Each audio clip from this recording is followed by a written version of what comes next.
Bienvenue dans Top Sortie, c'est l'heure de l'actualité culturelle de la Côte d'Azur. On a le plaisir ce soir d'aller du côté du café-théâtre L'Alpha-Scène. Ça se passe du côté de Montauroux, dans le Var. Bonsoir Valérie Roquebrune. Bonsoir.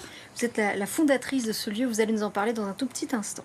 Et Morgane Lasdi-Pesson pour le mensuel qui nous a rejoint. Bonsoir Morgane. Bonsoir Céline. On fait un détour par ton interview de la semaine. Ça se passe avec Enrico Macias? C'est ça, Enrico, c'est comme tu veux. Il est toujours le même, il a plus de 80 ans, plus de 60 ans de carrière, plus de 30 albums. Toujours bon pied, bon oeil, toujours bienveillant, souriant à fond, et il est toujours en tournée. Là, il sera le 15 avril au Palais de l'Europe à Menton. Alors évidemment, eh bien, dans tout ça, on va retrouver une grande partie de son répertoire. Donc, quelles sont jolies les filles de mon pays. Et là, je pense que tout le monde sera d'accord avec moi. Ou encore les gens du Nord, par exemple. Et puis, alors, je ne sais pas si je l'ai gardé, ce petit extrait, mais sinon, regardez sur le mensuel, il m'a chanté une chanson en japonais. Ouais.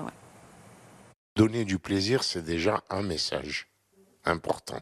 J'ai 85 ans, j'ai 62 ans de carrière, et c'est pas maintenant que je vais vous dire le contraire. Pour moi, un acte important d'être sur scène et de communier avec les gens et de leur faire comprendre tout ce que j'ai dans mes tripes, dans mon cœur, et leur transmettre ce que j'ai envie de leur transmettre.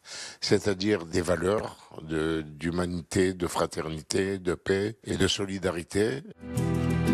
Des filles que j'ai jadis connues. Par moment, comme tout le monde, comme tous les êtres humains, j'ai une certaine fatigue, j'ai pas tellement envie d'y aller, mais j'y vais, je monte sur scène et il y a une magie qui s'opère. Il y a une magie incroyable par certaines notes de musique et puis aussi l'amour du public que je ressens, la façon dont ils me reçoivent sur scène. À ce moment-là, je suis plus fatigué. Et l'envie me revient. Mais c'est magique, c'est magique. Je considère que ma musique était entre l'Orient et l'Occident. Pourquoi elle est entre l'Orient et l'Occident? C'est toujours l'Orient, mais quand ça devient l'Occident, on met des harmonies sur mes mélodies. Et la musique orientale, c'est une musique qui n'a pas d'harmonie. C'est seulement de la mélodie. Et quand on ajoute des harmonies, ça devient de la musique occidentale. Par exemple, ma chanson la plus occidentale de mon répertoire, c'est Les gens du Nord. Elle est super française, pur sucre. Si je veux la faire à l'oriental, je mets pas d'harmonie et je la chante comme si c'était la musique arabo-andalouse. Na na na na. Vous voyez ce que je veux dire? Et avec les harmonies, ça devient des gens du Nord. Ont dans les yeux le bleu qui manque à leur décor. Voilà. Les gens du Nord ont dans le cœur le soleil qu'ils n'ont pas dehors. Enrico Macias a retrouvé au Palais de l'Europe à Menton le 15 avril. Allez, on va partir à Montauroux à présent. Si vous ne le connaissez pas, on va vous parler du café-théâtre de l'Alpha-Scène avec vous, Valérie Roquebrune. C'est vraiment un concept qui repose à la fois sur le spectacle vivant et aussi ce qui se passe dans la salle, c'est-à-dire là, on se met à table, quoi. Exactement. C'est de la restauration et du théâtre en même temps. Donc, en fait, pour partir du début, on avait un restaurant. Et puis on a décidé, il y avait un petit local à côté qui était vide et on s'est dit tiens, ce serait bien d'en faire un petit théâtre et de faire fonctionner les deux ensemble. Donc du coup, on propose des dîners-spectacles. Et des goûters-spectacles. Et des goûters-spectacles pour les enfants. Ah oui, ça me tenait à cœur de faire des spectacles pour les enfants parce que je voudrais que la culture soit vraiment pour tout le monde. Ce sont les spectateurs de demain. Et aussi. Complètement. Donc il faut les éduquer tout de suite. Tout à fait. Et ça a démarré quand, cette aventure? En 2019 pour le café-théâtre. Donc ouverture pendant 1 an. Et puis après, on a eu le Covid. Et on a réouvert 2 ans après. Et on est toujours là. Et on est toujours là et on tient. Donc, et puis surtout, un café-théâtre, on connaît ça depuis des années sur Paris, mais en région, il faut quand même admettre que c'est beaucoup plus rare, et particulièrement dans les villages. Alors on en a un autre, c'est le Lézard à Cogolin, et je crois que vous êtes les 2 seuls dans le coin, grosso modo. Après, c'est Toulon. Oui, après, il y a les théâtres, il y en a quelques-uns côté, bon, il y a Nice, mais bon, c'est des théâtres, et c'est vrai que dans le Haut-Var, il n'y a rien, il ne se passe rien, il faut prendre sa voiture et puis il faut aller jusqu'à Nice, il faut aller jusqu'à Saint-Raphaël ou jusqu'à Toulon, jusqu'à Aix.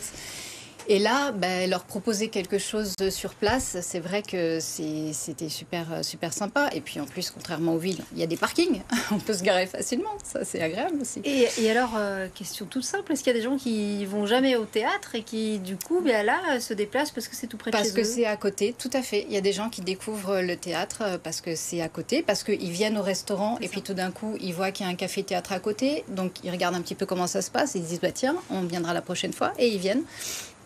Donc non, ça permet effectivement de proposer un peu à tout le monde et de faire découvrir à pas mal de gens.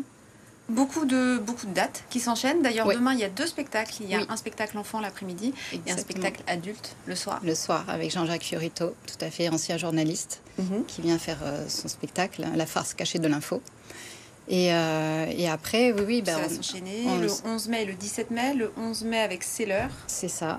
Avec Richard Zanca, qui en ce moment est en train de cartonner avec son acolyte Dominique Rémy sur une comédie qui s'appelle Le Bal des Couillons. Et les Couillons à Paris, ils sillonnent toute la France et on a eu la chance de les avoir à l'Alpha-Scène et j'espère qu'ils vont revenir à l'Alpha-Scène également. Mais en tout cas, lui vient avec son one-man. Et puis on aura Benji Dotti aussi. Benji Dotti, Amaury de Gonzague, Christophe Basclot, qui est de Brignoles, avec un super spectacle qui s'appelle Hashtag Daron. Et il s'agit de la relation entre un père et son fils adolescent. Donc tous ceux qui ont des enfants ados, on s'y retrouve tous. Et puis ça parle aussi bien aux parents qu'aux enfants. Donc c'est un spectacle qui est vraiment tout public. C'est très sympa. Comment on fait quand on est une petite salle à Montauroux pour à la fois trouver les budgets aussi, parce que j'imagine qu'il faut les rémunérer, ces artistes, et comment on les fait venir? Alors, pour tout vous dire, celle qui m'a mis le pied à l'étrier pour trouver les artistes, elle est en face de vous. C'est Morgane. Et après, elle n'a pas accepté de me produire. Ouais, tu m'as pas demandé. Mais après, je crois aussi que beaucoup le bouche à oreille. Les artistes, quand ils sont bien reçus, quand tout se passe bien, ils en parlent, ils se connaissent, hein, c'est un petit microcosme, et ils en parlent à leurs amis et artistes. Et du coup, maintenant, je fais même plus l'effort, ça vient à moi. Et puis, on commence à avoir une petite réputation, mine de rien, dans le milieu. Donc, j'ai même des spectacles qui, parfois, parce qu'ils ne nous connaissent pas, c'est vrai qu'on a une petite salle, une petite jauge. Et parfois, on me propose des spectacles qui mériteraient d'avoir une scène plus grosse. Donc, je peux malheureusement pas les programmer. Un jour. Mais peut-être, qui sait. Et puis, un professionnel en particulier, donc, qui est quand même celui qui a fait naître le stand-up avant Jamel, c'est Smaïn, qui est devenu parrain de la Exactement. De la salle. On a eu beaucoup de chance. On a réussi à le contacter. Il a accepté de venir jouer à l'Alpha-Scène. Et le feeling, et moi, c'est quelqu'un d'adorable, Smaïn. Et le feeling s'est très bien passé. Et il a vu en fait, ça l'a remis dans l'ambiance de ses débuts. Voilà, comme tout artiste commence par là, par les petites scènes, les cafés-théâtres. Et quand on lui a demandé, mais il n'a même pas hésité 2 secondes, mais bien sûr, je veux bien parrainer l'Alpha avec grand plaisir. Et il revient donc jouer le week-end de la Fête des Pères, le 14, 15 et 16 juin. À l'Alpha-Scène. Le rendez-vous est pris en tout cas. Justement, il y a des artistes aussi à qui ça peut plaire, ce côté petite salle très intimiste. Ça, vous le ressentez? Oui, complètement. Oui, parce que c'est pas du tout... les grandes salles, c'est super, c'est évident. Mais on n'a pas le même rapport avec le public. Ils peuvent venir aussi créer leur spectacle sur place. Et peuvent venir créer leur spectacle sur place.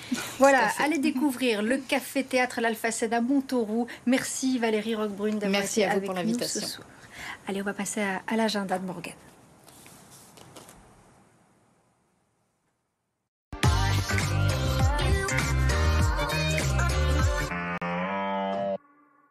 On débute en musique et en humour avec Oldelaf, avec son nouveau spectacle, concert 1, 2, 3, le 27 avril au Théâtre de la Cité de Nice. Alors c'est un humoriste chantant vraiment, parce qu'on a vraiment de la musique, on a vraiment une qualité de chant.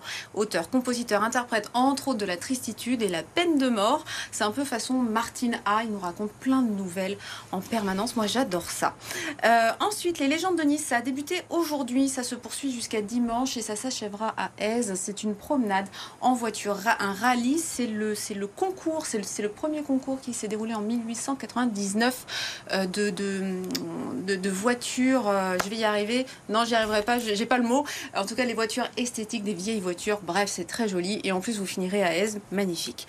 Fréjus 100% nature, demain et après-demain dans le centre-ville de Fréjus, donc là pour tous les amoureux des animaux, des plantes, vous pourrez rencontrer 70 artistes artisans, j'ai du mal ce soir, ou exposants qui vont venir vous présenter des trucs et astuces, des ateliers, des démonstrations.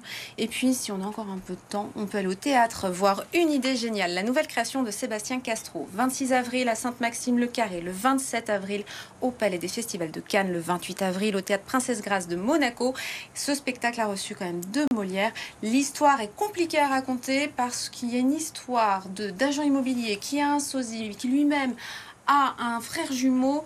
Tout ça, c'est joué par Sébastien Castro. Donc, pour ceux qui connaissent, ça rappelle un petit peu 3 partout avec Michel Leb. C'est très, très sportif. Merci Morgane pour cet agenda très complet. À la semaine prochaine. Merci.